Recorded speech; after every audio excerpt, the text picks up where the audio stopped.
பழைய ஏற்பாடு தேவனை அறிய முடியாத அளவுக்கு ஒரு வெயில் இருந்துச்சு. அந்த வெயிலை கிறிஸ்து நீக்கினார். இப்ப எல்லாரும் திறந்த முகமாய் ஓப்பன் ஃபேஸா தேவன் யார் இருக்கிறார் என்பதை முகமுகமாய் அத்தனை பேரும் பார்க்க முடியும்.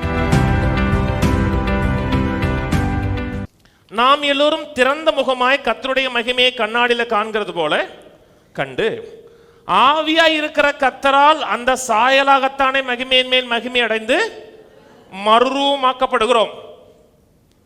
மறுரூபமாக்குறது ஆவியானவர். நம்ம டிரான்ஸ்ஃபார்ம் பண்ணுகிறது நம்மை நாமே மறுரூபப்படுத்தல. என்னை நான் மாத்திக்கிறேன், உங்களை நீங்க மாத்திக்க முடியாது. உங்களை இன்னொருத்தர் மாத்துறார். நான் சொன்னது புரியுதுங்களா? நம்மை நாம மாத்திரம்னா அந்த குடியாரம் பேச்சு விடிஞ்சா போச்சுன்னு இருக்கு பார்த்தீங்களா, அவ்வளோதான். விடியெல்லாம் வேணாம், 5 நிமிஷத்திலேயே முடிஞ்சிடும் எல்லாமே. அவர் நம்மை மாத்துகிறார் என்றால் அது கம்ப்ளீட் டிரான்ஸ்ஃபர்மேஷனாக இருக்கும், முற்றிலுமான பூர்ணமான மாற்றமாக மறுரூபமாக இருக்கும். இந்த வசனத்தில் 7 காரியத்தை பற்றி பேசுகிறார். முதல் காரியம், நம்மை மாற்றுகிறது ஆவியானவர். நம்மை நாமே மாற்ற முடியாது. நம்மை மாற்றம் என்றால் தோல்வி அடைவோம், ஆவியானவர் மாற்றார். 2வது காரியம், நாம் எல்லோரும் மாற முடியும். எடுத்தோன்னே நாம் எல்லோரும், சில ஆட்கள் இல்லை, அத்தனை பேரும் மாற்ற முடியும். அத்தனை பேரும் மறுரூபமாக முடியும்.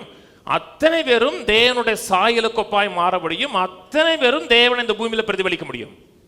பழைய ஏற்பாட்டு காலத்தில் அத்தனை பேரும் தேவனை பிரதிபலிக்க முடியாது. ஒரு சில ஆட்கள் மட்டும்தான் தேவனை பிரதிபலிக்க முடியும். தேவனால் தெரிந்து கொள்ளப்பட்டு வேறு விரிக்கப்பட்ட ஒரு சில மக்கள் தான் தேவனை பிரதிபலிக்க முடியும். அவர்கள் மட்டும்தான் தேவனோடு க்ளோஸா பழக முடியும். எல்லாருமே தேவனை க்ளோஸா பழக முடியாது. பழைய ஏற்பாட்டு காலத்தில் தேவன் அறியணும், தேவனோட நெருக்கமாக வாழ வேண்டும் என்றால் ஒரு மீடியேட்டர் வேணும். ஒரு மீடியேட்டர் மூலமா தான் தேவனை அணுக முடியும். கவனிக்கிறீங்க?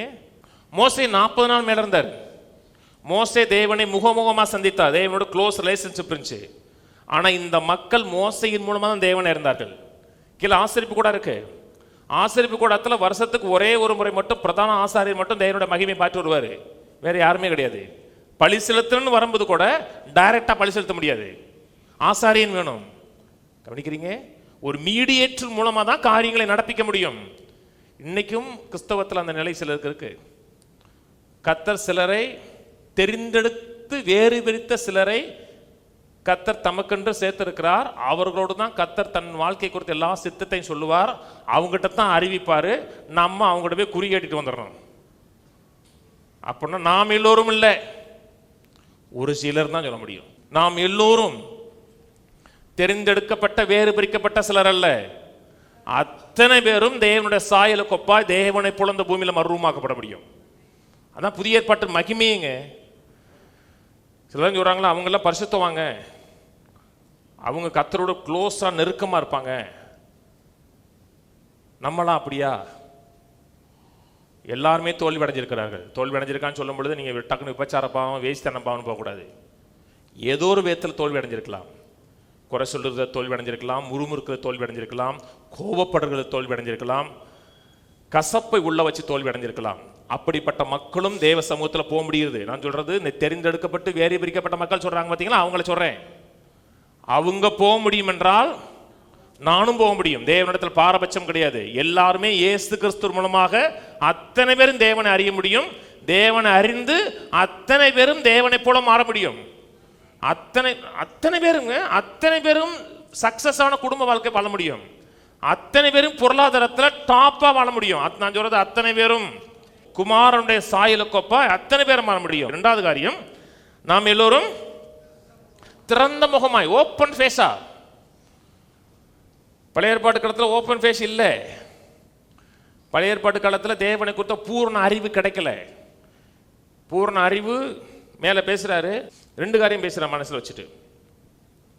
மோசே 40 நாள் இருந்தார். 40 நாள் இருந்தார். அவர் முகத்தில் தேவனுடைய மகிமை இருந்துச்சு. அந்த மகிமை அச்சுறுத்தினது ஜனங்களை.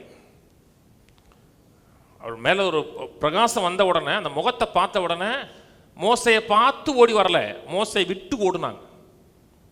எல்லாருமே ஓடுறாங்க. மிரியம் மோக்கொண்டு ஆரோன் மோக்கொண்டு ஓடுறாங்க. ஏன்னா அந்த மகிமை அச்சுறுத்தினது. அதுல இருந்த மகிமை மிக்ஸ்டு குளோரி. கர்த்தர் இரக்கமும் உருக்கமும் நீடிய சாந்தமும் தயவும் உள்ளவர், குற்றம் உள்ளவனை குற்றமற்றவனாய் விடாமல் பிதாக்கள் செய்த அக்கிரமங்களை 3ஆம் 4ஆம் தலைமுறை மட்டும் அதிலிருந்த குளோரி வந்து பியூர் குளோரி இல்லை, மிக்ஸ்டு குளோரி. அந்த மகிமையை பார்க்கும் பொழுது அச்சுறுத்தினது. கவனிக்கிறீங்க? பழைய உடற்பாட்டு உடன்படிக்கை மட்டும் பார்த்து தேவனை குறித்த ஃபுல் பிக்சர் அறிந்து கொள்ள முடியாது. ஏன்னா ஒரு திரை இருந்துச்சு, இப்ப திரை விலகிருச்சு. கவனிக்கிறீங்க? அந்த முக்காடு நீக்கப்பட்டதே இருக்கு. சொன்னது புரியுதுங்களா? அந்த முக்காடு நீக்கப்பட்டதேன்னு சொல்லிட்டு சொல்றாங்க. பாத்தீங்களா, பைபிள் முக்காடு நீக்கப்பட்டுச்சு, அதனாலதான் நாங்கெல்லாம் முக்காடு போடுறது இல்லைங்கிறாங்க. இங்க சொல்றது வேற. முக்காடுனா டோட்டலா மறைச்சிடணும், அதான் முக்காடு. கருப்பு துணி போட்டு அப்படி மறைச்சிடணும், முன்னாடி என்ன இருக்குன்னு தெரியாது. பழைய ஏற்பாடு தேவனை அறிய முடியாத அளவுக்கு ஒரு வெயில் இருந்துச்சு, அந்த வெயிலை கிறிஸ்து நீக்கினார்.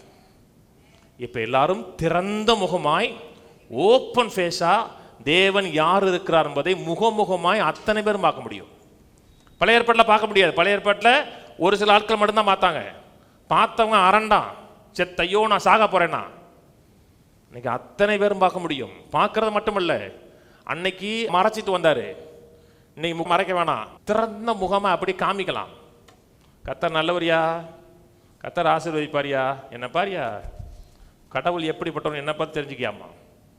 கடவுள் யார் என்பதை, நீங்க கடவுள் அல்ல, தேவன் எப்படிப்பட்டவர், நல்லவர், ஆசீர்வதிப்பார், உயர்த்துவார், மேன்மைப்படுத்துவார்ங்கிற இந்த உள்ள இருக்கிற மகிமை அப்படியே உங்களோட முகத்துல வெளிப்படுத்தணும். அவரை திறந்த முகமா பார்க்கிறோம். எந்த தடையும் கிடையாது, எந்த வெயிலும் கிடையாது, எந்த தடையும் கிடையாது. அவரை பார்க்கிறோம், பிரகாசம் அடைகிறோம், அந்த பிரகாசத்தை அப்படியே போய் காமிக்கிறோம். இதான் ரியல் சேஞ்ச்.